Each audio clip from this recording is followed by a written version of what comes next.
നമസ്കാരം, എല്ലാവർക്കും ആമേസ് ഫുഡ് കോർട്ടിലേക്ക് സ്വാഗതം. അപ്പോൾ ഇന്ന് ഞാൻ ഉണ്ടാക്കുന്നത് ഇപ്പോൾ ട്രെൻഡിങ്ങിലുള്ള ഒരു അടിപൊളി പാൽപുട്ടിൻ്റെ റെസിപ്പി ആയിട്ടാണ് കേട്ടോ. വളരെ ഈസിയാണ് ഉണ്ടാക്കാൻ വേണ്ടിയിട്ട്, അതേപോലെ തന്നെ വളരെ ടേസ്റ്റി ആയിട്ടുള്ള അടിപൊളി പുട്ടിൻ്റെ റെസിപ്പിയാണ് കേട്ടോ.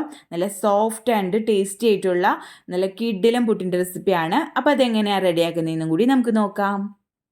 അപ്പോൾ നമുക്ക് ആദ്യം തന്നെ നമ്മുടെ പാൽപുട്ടിലേക്ക് വേണ്ടിയിട്ട് പുട്ടുപൊടി നനച്ചെടുക്കണം. അപ്പോൾ അതിന് വേണ്ടിയിട്ട് ഒരു ബൗൾ എടുത്തിട്ടുണ്ട്. അതിലേക്ക് 1.5 കപ്പ് അളവിൽ പുട്ടുപൊടിയാണ് കേട്ടോ ചേർത്ത് കൊടുത്തിരിക്കുന്നത്. ഞാനിപ്പോൾ കേക്കയുടെ പുട്ടുപൊടിയാണ് എടുത്തിരിക്കുന്നത്. നമ്മൾ പാക്കറ്റ് പൗഡറാണ് എടുത്തിരിക്കുന്നത് കേട്ടോ.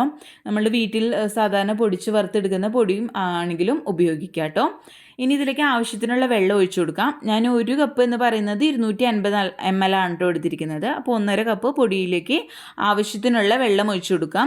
നമ്മൾ എടുക്കുന്ന ഓരോ ബ്രാൻഡ് പൊടിക്കും അല്ലെങ്കിൽ വീട്ടിൽ പൊടിക്കുന്ന പൊടിയായാലും വെള്ളത്തിൻ്റെ അളവ് വ്യത്യാസപ്പെടുന്നിരിക്കും. അപ്പോൾ നോക്കിയിട്ട് ആവശ്യത്തിനുള്ള വെള്ളം മാത്രം ഒഴിച്ചിട്ട് നനച്ചെടുക്കാം. അപ്പോൾ ഞാൻ വെള്ളം കൂടി ചേർത്തിട്ട് നല്ലപോലെ മിക്സ് ചെയ്തെടുത്തിട്ടുണ്ട്. ഇനി ഇത് ഒരു 20 മിനിറ്റ് നേരത്തേക്ക് ഒന്ന് റെസ്റ്റ് ചെയ്യാൻ വേണ്ടിയിട്ട് മാറ്റി വയ്ക്കാം. അതിനുശേഷം കൈവച്ച് തിരുമിയിട്ട് മിക്സ് ചെയ്തെടുക്കുകയാണെങ്കിൽ നല്ല പോലെ പൊടി ഉതിർന്ന് കിട്ടുകയും ചെയ്യും, പുട്ട് നല്ല സോഫ്റ്റ് ആയിട്ട് കിട്ടുകയും ചെയ്യും കേട്ടോ. അപ്പോൾ ഞാൻ നോർമൽ വാട്ടർ വെച്ചിട്ടാണ് ചെയ്തിരിക്കുന്നത്. നിങ്ങൾക്ക് വേണമെങ്കിൽ തേങ്ങാപ്പാലിലോ അതല്ലെങ്കിൽ പശുവിൻ പാലിലോ ഇത് നനച്ചെടുക്കാവുന്നതേ ഉള്ളൂ കേട്ടോ. ഞാനിപ്പോൾ ഇതിൽ പാൽപ്പൊടി ചേർക്കുന്നുണ്ട്, അതുകൊണ്ട് വെള്ളത്തിൽ തിരുമിയെടുത്തുന്നുള്ളൂ. ഇനി ഇത് 20 മിനിറ്റിന് ശേഷം നമുക്ക് നല്ലപോലെ തിരുമിയെടുക്കാം. നമ്മുടെ പുട്ടുപൊടി റെസ്റ്റ് ചെയ്യാൻ വെച്ച നേരം കൊണ്ട് നമുക്ക് നമ്മുടെ ഒരു പുട്ടുപൊടിയിലേക്ക് ചേർക്കാവുന്നുള്ളൊരു തേങ്ങയും ക്യാരറ്റിൻ്റെ ഒരു മിക്സ് റെഡിയാക്കാം. അപ്പോൾ അതിന് വേണ്ടിയിട്ട് ഒരു പാൻ അടുപ്പത്ത് വെച്ചിട്ടുണ്ട്. അതിലേക്ക് 2 ടേബിൾ സ്പൂൺ നെയ്യ് ചേർത്ത് കൊടുക്കാം. നെയ്യ് ഒന്ന് മെൽറ്റായിട്ട് വരുമ്പോൾ ഇതിലേക്ക് ഒരു 1/4 കപ്പ് അളവിൽ തേങ്ങ ചിരകിയത് ചേർത്ത് കൊടുക്കാം കേട്ടോ. അപ്പോൾ ഇത് ഒരുപാട് കളർ മാറണ്ട, ഈ നെയ്യായിട്ടൊന്ന് മിക്സായി എല്ലാ ഭാഗത്തേക്കും ഒന്ന് കിട്ടിയാൽ മതി കേട്ടോ. അപ്പോൾ ലോ ഫ്ലെയിമിൽ വെച്ചിട്ടാണ് ഇതൊക്കെ ഞാൻ ചെയ്യുന്നത്. തേങ്ങയുടെ കളറൊന്നും മാറി മൊരിച്ചെടുക്കരുത്.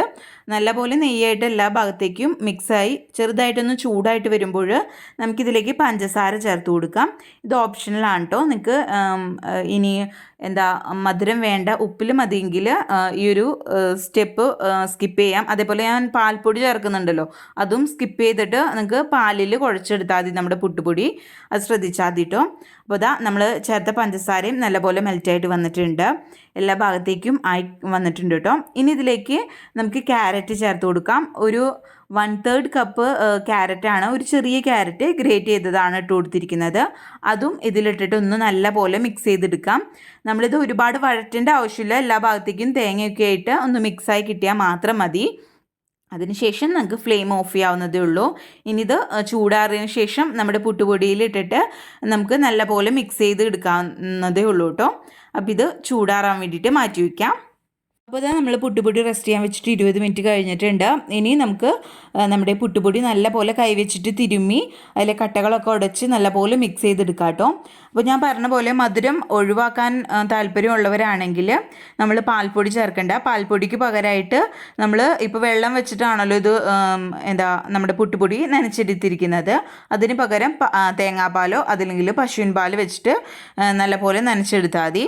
അതേപോലെ തന്നെ പഞ്ചസാര ചേർക്കുന്നത് സ്കിപ്പ് ചെയ്തിട്ട് ഉപ്പ് ചേർത്ത് കൊടുത്താലും മതി കേട്ടോ. ഇപ്പോൾ നല്ല പോലെ കൈവച്ചിട്ട് കട്ടകളൊക്കെ ഉടച്ച് നല്ലപോലെ മിക്സ് ചെയ്തെടുത്തിട്ടുണ്ട്. ഇനി ഇതിലേക്ക് ഞാനൊരു 1/4 ടീസ്പൂൺ അളവിൽ ഉപ്പ് പൊടിയും കൂടി ചേർത്ത് കൊടുക്കുന്നുണ്ട്. നമ്മുടെ ഒരു മധുരമൊക്കെ ചേർത്തതൊക്കെ ഒന്ന് ബാലൻസ് ചെയ്യാൻ വേണ്ടിയിട്ടാണ് കേട്ടോ. നമ്മൾ സാധാരണ മധുരമൊക്കെ ചേർക്കുമ്പോൾ ഒരു നുള്ളുപ്പ് ചേർക്കുന്നത് ഒരു പ്രത്യേക സ്വാദ് തന്നെയാണ്. അതും കൂടി ചേർത്ത് കൊടുത്തിട്ടുണ്ട്. ഇനി ഇതിലേക്ക് നമ്മൾ റെഡിയാക്കി വെച്ചിരിക്കുന്ന തേങ്ങയും ക്യാരറ്റിൻ്റെ ഒക്കെ മിക്സ് ഉണ്ടല്ലോ, ആ ഒരു നെയ്യപ്പാടി തന്നെ നമുക്കിതിലേക്ക് അങ്ങ് മൊത്തത്തിൽ ഇട്ട് കൊടുക്കാം. എന്നിട്ട് നല്ല പോലെ പുട്ടുപൊടിയുടെ എല്ലാ ഭാഗത്തേക്കും ആകുന്ന വിധത്തിൽ കൈ വെച്ചിട്ട് നല്ലപോലെ അങ്ങ് മിക്സ് ചെയ്ത് കൊടുക്കാം കേട്ടോ. അപ്പോൾ ചൂടാറിയതിന് ശേഷം വേണം നമ്മൾ ഈ ഒരു പുട്ടുപൊടിയിലേക്ക് നമ്മുടെ ഈ ഒരു ക്യാരറ്റും തേങ്ങയുടെ ഒക്കെ മിക്സ് ചേർത്ത് കൊടുക്കാൻ വേണ്ടിയിട്ട്. അപ്പോൾ ഇതാ നല്ല പോലെ ഇതങ്ങ് ഞാൻ മിക്സ് ചെയ്തെടുത്തിട്ടുണ്ട് കേട്ടോ. അപ്പോൾ നമ്മുടെ പുട്ടുപൊടിയുടെ കളറ് തന്നെ ചെറുതായിട്ടൊന്ന് ചേഞ്ച് ആയി വന്നിട്ടുണ്ട്. ഇനി ഇതിലേക്ക് നമുക്ക് പാൽപ്പൊടി ചേർത്ത് കൊടുക്കാം. പാൽപ്പൊടി ഒരു 1/2 കപ്പ് അളവിലാണ് കേട്ടോ ചേർത്ത് കൊടുത്തിരിക്കുന്നത്. പാൽപ്പൊടിയും കൂടി ചേർത്തിട്ട് കൈ വെച്ചിട്ട് തന്നെ എല്ലാ ഭാഗത്തേക്കും പുട്ടുപൊടിയുടെ ആകുന്ന വിധത്തിൽ നല്ല പോലെ അങ്ങ് മിക്സ് ചെയ്ത് കൊടുക്കുക കേട്ടോ. അപ്പോൾ ഇങ്ങനെ അവിടെ ഇവിടെയൊക്കെ ആയിട്ട് പാൽപ്പൊടി കട്ട പിടിച്ച് കിടക്കും. അപ്പോൾ കൈ വെച്ചിട്ട് നല്ല പോലെ തിരുമ്മി മിക്സ് ചെയ്തെടുക്കുക കേട്ടോ, എല്ലാ ഭാഗത്തേക്കും ആകുന്ന വിധത്തിൽ. അപ്പോൾ ഇത് നല്ലപോലെ മിക്സ് ചെയ്ത് കഴിഞ്ഞാൽ നമുക്ക് പുട്ട് റെഡിയാക്കാൻ തുടങ്ങാം. അപ്പോൾ നല്ലപോലെ ഇപ്പോൾ ഞാനത് മിക്സ് ചെയ്തെടുത്തിട്ടുണ്ട്. ഇനി നമുക്ക് പുട്ട് റെഡിയാക്കാൻ തുടങ്ങാം കേട്ടോ. അപ്പോൾ നമുക്ക് നമ്മുടെ പുട്ട് റെഡിയാക്കാൻ തുടങ്ങാം. അപ്പോൾ അതിന് വേണ്ടിയിട്ട് ഒരു പുട്ടുകുറ്റി എടുത്തിട്ടുണ്ട്. അതിലേക്ക് ചില്ലൊക്കെ ഇട്ട് സെറ്റാക്കി വെച്ചിട്ടുണ്ട് കേട്ടോ.